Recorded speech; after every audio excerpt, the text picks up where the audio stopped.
Bonjour tout le monde, on va commencer la nouvelle matière pour ce cours à distance du 13 mars qui concerne l'équilibre chimique. Donc ça, bien sûr, c'est pas à l'examen de Le Chatelier. Et je vais juste vous donner un aperçu de ce qui va être les évaluations pour la troisième étape. Donc, il va y avoir des évaluations pratiques, plusieurs labos. Vous avez déjà fait Le Chatelier. Il va y avoir cassé, titration, CAR, etc. Ceci dit, tout ça peut être appelé à changer avec les nouvelles mesures du COVID-19. Donc, selon ce que le Collège Sainte-Anne va prendre comme mesure, si c'est fermé pour 2 semaines ou plus, on ne sait pas. Ceci dit, je tiens à vous le dire d'entrée de jeu, pour le moment, c'est que les écoles publiques dont les portes sont fermées. Le Collège Sainte-Anne va vraisemblablement maintenir ses cours à distance. Mais pour ce qui est pratique, ben forcément, on va devoir réévaluer quand on retournera en classe. Pour la partie théorique, on a 3 examens et un examen sommatif de fin d'année. Donc, plusieurs pourcentages répartis, examen final de 40%. Vous avez aussi la possibilité d'avoir 100% de pondération pour l'examen final. Ceci dit, faites attention de ne pas tomber dans le piège, dans le sens, vous n'étudiez pas, puis à la fin de l'année, vous comptez faire le maximum pour l'examen final, mais c'est pas vraiment ça qui se passe. Donc, je vous conseille d'étudier, puis de faire comme si tous les petits pourcentages étaient importants, parce que c'est le cas. Ensuite, donc si on passe juste sur un petit rappel, pour l'équilibre, c'est vraiment important, en fait, qu'on prenne en considération la concentration molaire, donc mol par litre. Et ça, on l'écrit 12 mol par litre ou 12 avec un M majuscule. Il y a encore des élèves qui se mélangent sur la signification du M majuscule. Donc, si il suit un chiffre, comme ici, c'est la molarité, concentration molaire, mol par litre. Si on va avoir un M majuscule qui précède un chiffre, par exemple, M majuscule égale 12, à ce moment-là, c'est grammes par mol. C'est la masse molaire. C'est pas du tout la même chose. Si on prend un exemple d'expérience en laboratoire pour étudier l'équilibre, on a 3 expériences, 1, 2 et 3. Et on va faire varier à différents moments, en fait, à travers ces 3 expériences-là, la concentration des réactifs ou des produits. Donc, par exemple, la première expérience, on va avoir une mole de H2, de I2, et aucune mole de produit, puis on regarde ce qui se passe. À l'équilibre, on mesure les concentrations. 0.213, 0.213, 1.574. À l'expérience numéro 2, on va aussi faire la même chose, mais à ce moment-là, on va mettre aucune mole de réactif, mais une mole de produit, puis on regarde ce qui se passe à l'équilibre. On mesure les concentrations de chacune des substances. Puis on fait la même chose, une mole de chacun des réactifs et des produits, puis on regarde à l'équilibre quelles sont les concentrations. Donc, ça peut vous paraître peut-être anodin, mais il y a des liens entre les valeurs à l'équilibre pour chacune de ces expériences. OK? Si vous arrivez à le trouver, ben félicitations, parce que c'est pas vraiment évident. Mais ça peut être un peu mélangeant, tous ces chiffres, mais je vous assure, il y a vraiment un lien. Ce lien, le voici. Donc, Kc, que l'on appelle constante d'équilibre, est calculé par cette formule. N'ayez pas peur, c'est vraiment pas compliqué. C'est la concentration, parce que c'est HI entre crochets, la concentration des produits avec son coefficient en exposant. Okay, donc le 2 au carré ici vient du coefficient 2 du HI, produit, sur la concentration des réactifs avec leurs coefficients respectifs en exposant. Ici, comme ce serait 1 et 1, c'est comme si on avait 1 et 1. Ce qui fait que quand on regarde nos 3 expériences, on obtient un Kc qui se ressemble. Ce ne sera jamais exactement le même, mais on va dire que c'est pas mal la même chose. Okay? Donc, ça veut dire qu'à une température donnée, on va avoir une constante d'équilibre qui est la même pour une réaction chimique. D'accord? Ça, c'est la formule plus générale, où C et D sont les produits, ici. au numérateur, leur exposant respectif, petit c, petit d, sur les produits A et B, concentration, avec leurs coefficients respectifs en exposant. Par convention, la constante d'équilibre n'a pas d'unité, donc on va faire ça simple, il n'y a aucune unité au Kc. Des fois dans les livres, ils l'appellent K-équilibre aussi, mais c'est la même chose. Et puis elle est la même pour une réaction chimique à une température donnée. Si on fait un exercice ici, juste des petits exemples pour voir les pièges à nouveau qui peuvent se présenter à vous. Donc, on va faire la constante d'équilibre, juste écrire la formule sans mettre de chiffre. Constante d'équilibre de cette équation-ci, on va commencer par le B. On a dit que c'était produit sur réactif, donc concentration de CS, 2. Désolé, l'écriture avec la souris, c'est pas mon fort. Fois la concentration de H2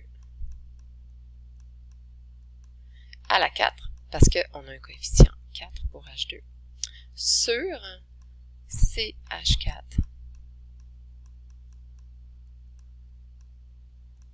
à la 1, concentration de H2S à la 2. OK? Donc, ils sont tous gazeux. Merveilleux. C'est très simple. Deuxième exemple, là en A, on a un Kc qui est égal produit sur réactif. Subtilité ici. Le produit est solide. Le solide n'intervient pas dans l'équilibre comme on l'a vu avant. D'accord? Donc, pour lui, la subtilité, c'est qu'on va mettre 1 parce que c'est un solide. Le 1 veut dire que son rôle n'impacte pas l'équilibre de cette réaction-là. D'accord? Pour les réactifs, comme ils sont gazeux tous les deux, on va mettre N2 à la 1 fois concentration de H2O à la 2. C'est tout. On n'est pas obligé d'écrire les phases nécessairement, mais c'est vraiment important pour vous de regarder à nouveau toutes les phases liquides et solides ne vont pas intervenir dans la détermination du Kc, de la constante d'équilibre. Si on prend le Kc pour les équilibres hétérogènes, équilibre hétérogène, on l'a déjà dit, c'est ceux qui impliquent des solides. Donc, comme ici, un précipité. Première condition à gauche ou à droite, c'est la même réaction. Ça veut juste dire qu'ici, ta quantité de solide est plus grande. Tu vas avoir plus de solide de précipité, admettons 5 grammes versus 2 grammes de formé ici. Mais, quand on regarde l'équation, CuCl2 solide donne Cu2 plus aqueux plus 2Cl- aqueux. On va pouvoir quand même faire un Kc. On va mettre tout simplement Cl- à la 2 fois Cu2 plus à la 2, à la 1, pardon, sur 1. D'accord? Parce que le solide n'intervient pas dans l'équilibre. Donc, solide et liquide ne vont pas contribuer. Seulement gazeux et aqueux, comme dans le Châtelier. On peut aussi déterminer une constante d'équilibre, mais avec des pressions partielles. Donc, ce sera exactement la même formule, mais au lieu d'utiliser des concentrations, on utilise des pressions partielles. On se rappelle, grand P veut dire pression, petit p veut dire partielle, C veut dire du produit C, petit c exposant ici veut dire le coefficient qui est devant le produit C. D'accord? Donc, pression partielle des produits sur pression partielle des réactifs. C'est toujours produit sur réactif, avec leurs coefficients respectifs en exposant. D'accord? C'est relativement assez simple. Si on prend ces 3 exemples-ci, okay, on va y aller avec le plus facile, selon moi, Kc, celui-là. C'est le même que l'exercice d'avant, le B, mais là, on vous demande de déterminer le Kp. On a déjà trouvé le Kc, on l'a déterminé. Kp, c'est facile. Ils sont tous gazeux.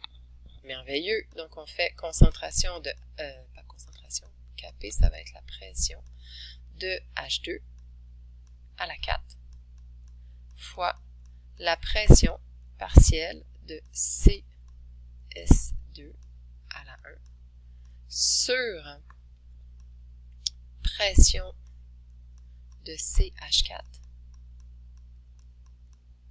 à la 1 fois pression de H2S à la 2. OK?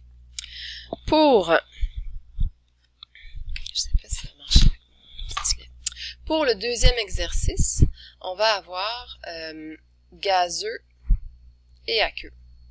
Donc, son KC, ça va être concentration des produits, concentration de CO2 à la 1, sur concentration de CO2 gazeux à la 1. Parfait. Les deux ont des concentrations. On peut déterminer un KC. Pour le Kp, par contre, comme on a une substance aqueuse et une substance gazeuse, on ne peut pas déterminer le Kp. C'est-à-dire qu'on ne peut pas faire 1 sur pression partielle de CO2 à la 1. C'est pas possible. Okay? Ça n'existe pas. On ne peut pas déterminer une constante d'équilibre s'il n'y a pas des gaz des deux côtés. D'accord? Pour le E, le Kc va être égal à la concentration du Fe3 au 4 à la 1 fois la concentration du H2 à la 4 sur la concentration du Fe à la 3 fois la concentration du H2O à la 4. Kp, ben là, ça va être les pressions des gaz. Donc, 1 pour Fe3 au 4 solide, 1 pour Fe solide, mais on a quand même des gaz de part et d'autre. Donc, ça va être la pression du H2 à la 4 sur la pression du H2O à la 4. C'est pas très compliqué. Il faut juste vraiment repérer les phases. Donc, en résumé, c'est comme pour le Châtelier, on ne tient pas compte des solides et des liquides pour le calcul de la constante d'équilibre. On peut déterminer aussi une constante d'équilibre avec les pressions partielles ou avec les concentrations. Ça va nous donner des valeurs similaires normalement. On place les produits au numérateur et les réactifs au dénominateur.